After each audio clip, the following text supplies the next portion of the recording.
welcome to the Oldish. A warm welcome back to our longtime viewers, and a special hello and welcome to anybody who is viewing us for the first time.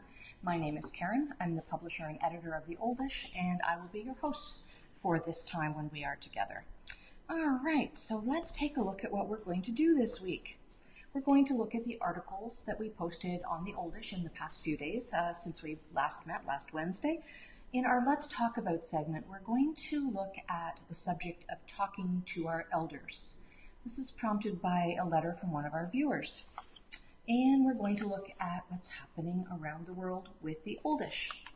We'll get started in a minute. I will just point out that if anybody has any questions or comments, please feel free to write them underneath this broadcast, and I'll see them coming up here and we can get to them. All right? Thank you very much. Alrighty, this week on the Oldish, we published, as usual, a lot of great articles. Depression among the elderly, among elderly adults found to be more severe. I did an IGTV post on this as well because it really is a very serious issue. You know, with so many elders living isolated in communities with their families geographically dispersed, it's not always easy to notice the signs that somebody is challenged with depression. So take a look at that article if you are looking after somebody who is elderly and feel that depression may be an issue. New concussion detection tool in development. This is really interesting. It's a tool that relies on a blood sample, and it was developed for use in the athletic market. So sports players who may collide and one of them may have a suspected concussion, they can take a blood sample and they can tell from some sign that they're looking for whether or not there is a concussion. There is also application for this in dealing with seniors. Remember that very often when a senior falls, the fall isn't witnessed. Whether it's in a private home or long-term care, doesn't matter. The fall is very seldom witnessed. And it's also not unusual for seniors to not remember why they fell or how they fell.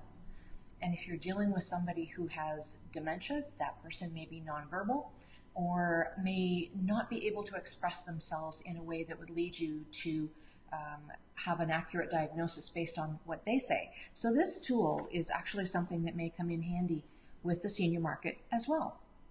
Still on blood, high blood sugar linked with cognitive decline. So if you have diabetes, this is an article that you want to take a look at.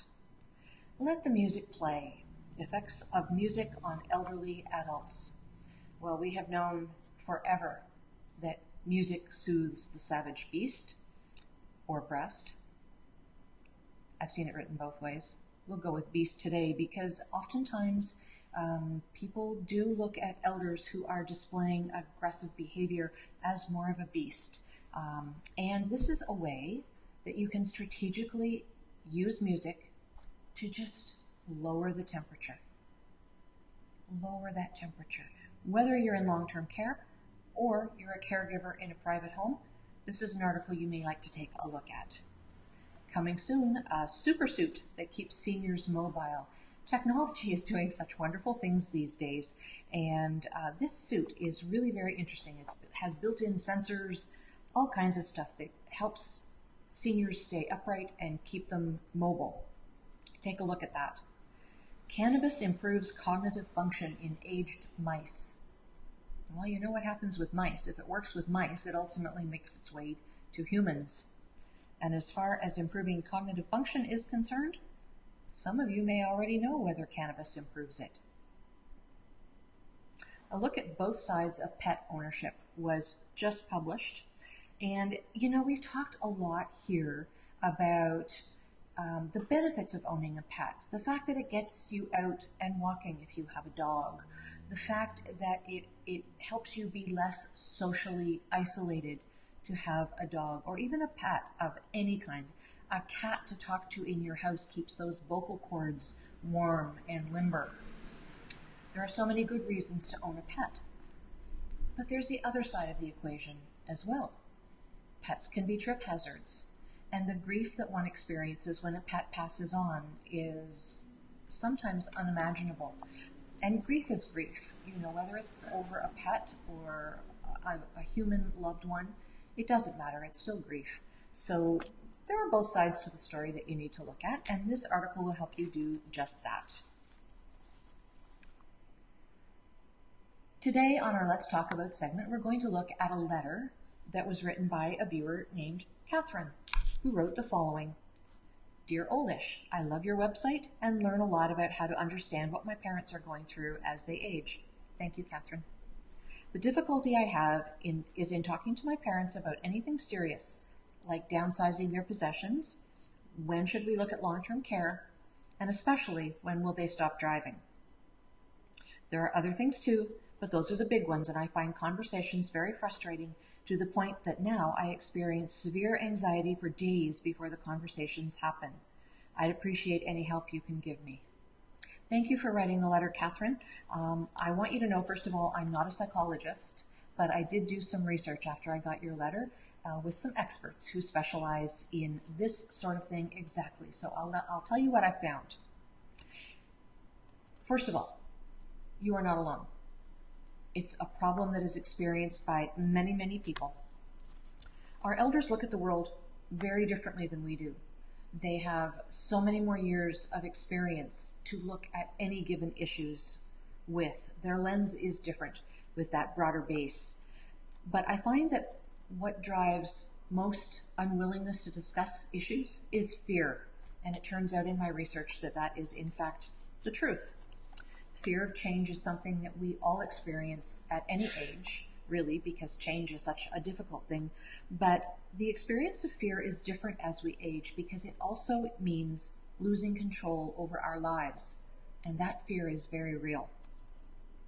The fear of final years, the fear of living in an environment that isn't their home, and frankly, it never will be. The fear of becoming what they've seen some of their friends become if they have been challenged by dementia. The fear that the end of their lives is just over the horizon. Society tends to treat the elderly differently simply because they're old. They speak to them differently. When was the last time you heard somebody speak to a senior citizen? They all become Minnie Mouse and they talk to them like, "How are you today, Mrs. Jones?" That's not the way to talk to them. Not at all. We can be dismissive of seniors. We can assume that they know better than the elder knows. And there's often a tendency to make a decision and then try to impose it on the elder. So I'm assuming that's not you, Catherine. I'm assuming that this is probably other people, but just to kind of lay the groundwork, I thought I'd give you that piece of research. But let's focus on discussions that involve unavoidable or urgent issues, such as moving to a living accommodation that is more safe. So perhaps this elder has lived in their own home for 10, 30, 50 years, and it's not the safest environment for them anymore. Let's just pretend a conversation around that. So let's set the scene for any kind of conversation. Make sure that you have a quiet, calm environment. Loud noises, harsh lights, lots of commotion and movement around, whether it's other people or traffic, tends to be very distracting. And for people who may already have hearing challenges, that may lead them to not hear you either. And that's a very difficult thing. So don't plan to have a fruitful discussion in a diner. Plan to have it in the comfort of their living room where they feel safe. Perhaps that might be a good place. Break it down into small pieces instead of trying to serve up the whole enchilada in the discussion. Frame the conversation in terms of your feelings, your fears, your concerns, and your desire to hear their opinions and wishes. Listen to the concerns and comments that are expressed by the elder. Saying something like, "You aren't safe here, so it's time to move," is a direction. It's not a discussion. So you have to be very careful about how you frame this. Plan to have more than one conversation about the subject so that everyone can absorb the present conversation. The conversation can't go on all day. They're going to get tired. They're going to get anxious. They might get a bit cranky. that this discussion is even taking place and feeling like they're being ganged up on. So be aware of their body language, be aware of how they're responding to you, and when it's time to end the conversation, it's time to end it for that day. But make sure that they understand that you're going to come back and revisit that conversation at a later date. Remember that the goal may be different than the ultimatum you'd like to give them. The ultimatum you'd like to give them is you have to move so that you'll be safe. The goal of the conversation today may be simply developing the plan for them to move. So, you can talk to them about, grandpa or dad just had those health problems. Maybe he had a heart issue. And I don't want him mowing the grass this year. I'm very concerned that he might get out there and try to shovel the snow. You know how he is when he just wants to get out there and take care of the house. And Mom, there are stairs in the house, and you had that fall. You had that fall last winter, and you almost stumbled again just this week when I was with you, remember? And this house has stairs, so, I'm a little concerned that these things might become impediments to your safety, and that your will to act like you're 20 will lead you into problems, and nobody will be around, and that really worries me. Remember, though, that if they don't want to move, as long as they understand the risks, you can't force them unless and until something happens that means that they cannot go back to that home.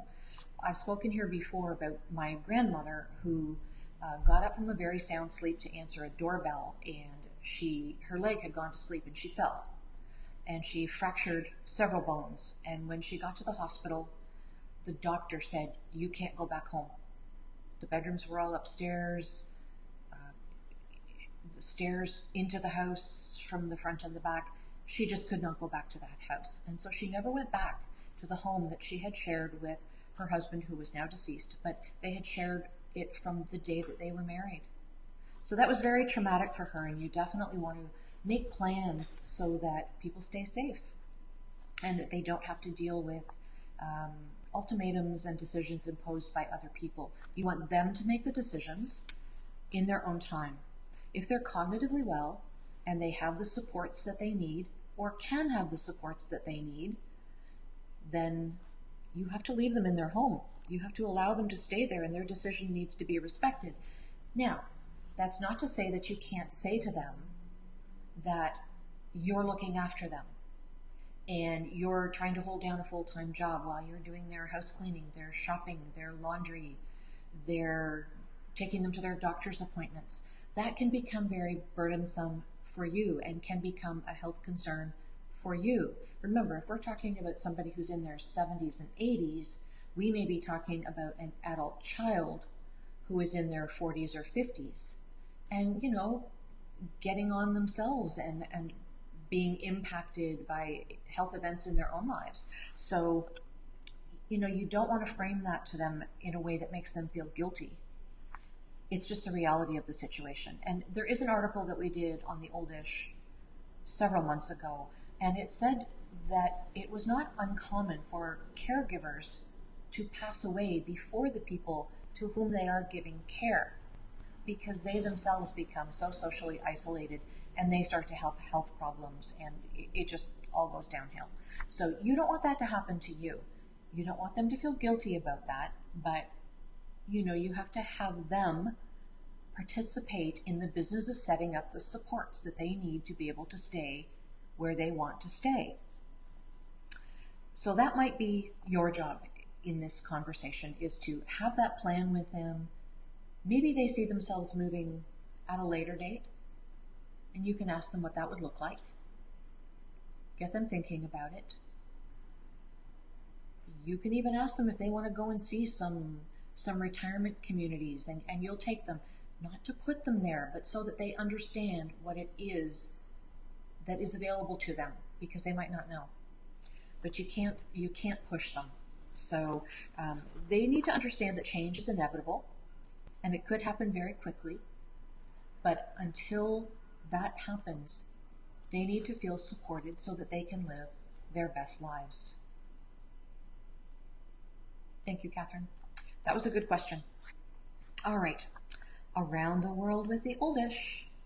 Thailand is in the news a lot these days. Seniors in Thailand, particularly those who live alone, are about to get some support via a new system being developed through the Research University Network.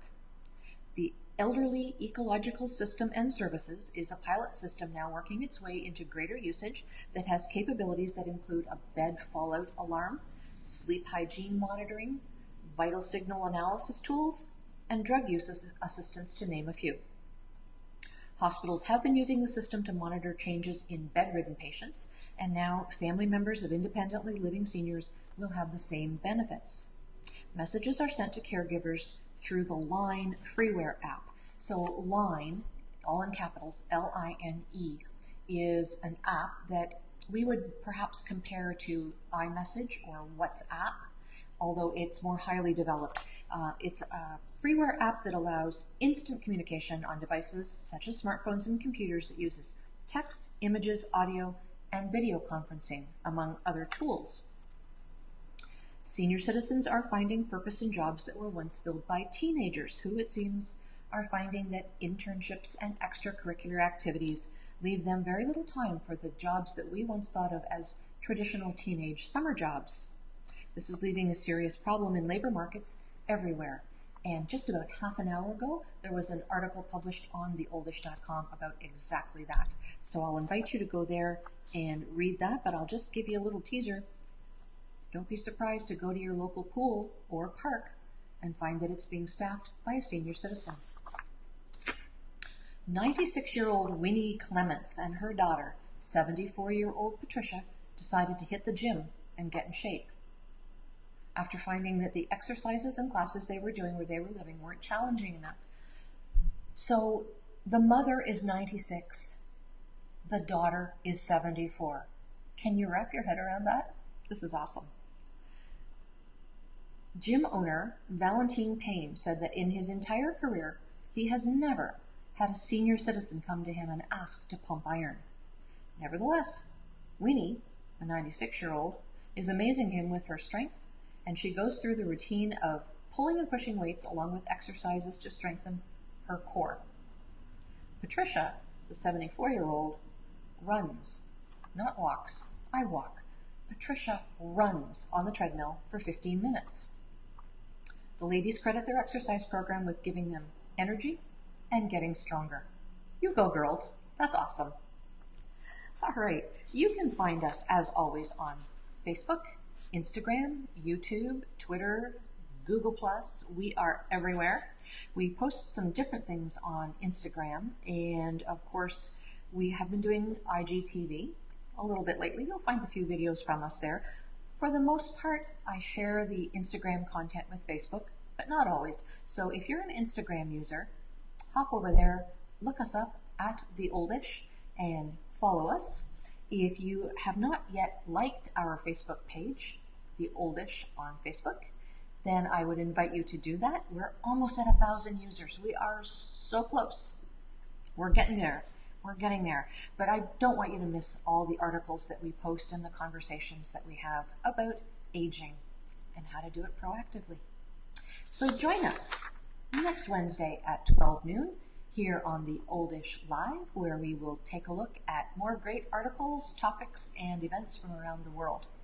Until then, I would invite you to take care of one another, and remember that it does indeed take a village to age a senior.